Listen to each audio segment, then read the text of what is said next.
There is there is one story about my grandfather.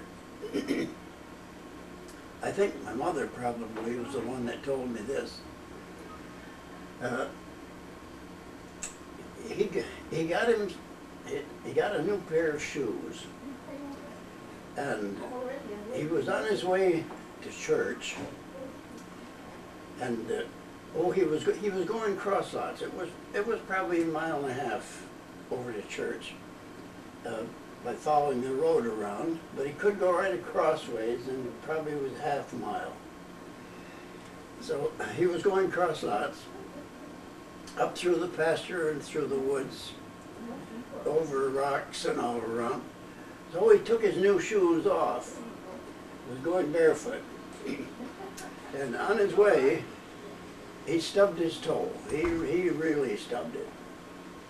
And his toe was bleeding, or he skinned it. So he looked at his toe, and he said, "Boy, am I lucky." Somebody said, what do you mean, lucky? Why, he says, "Good thing I didn't have my new shoes on." That's just a simple little story, but it tells me a couple of things about my grandfather.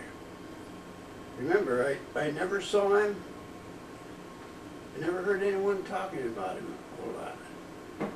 But this little story tells me two things about him.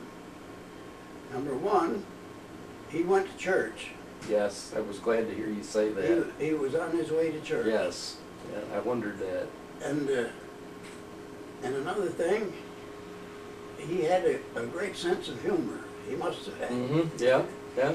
He saw the humor in that situation. Even though it stubbed his toe, he didn't think so much about the toe as he did how lucky he was that he didn't have his new shoes on. That's the kind of humor that I recognize it as I think about my father. Sort of maybe a little odd sense of humor, but he could see humor in situations where we wouldn't think anything about it. Yep.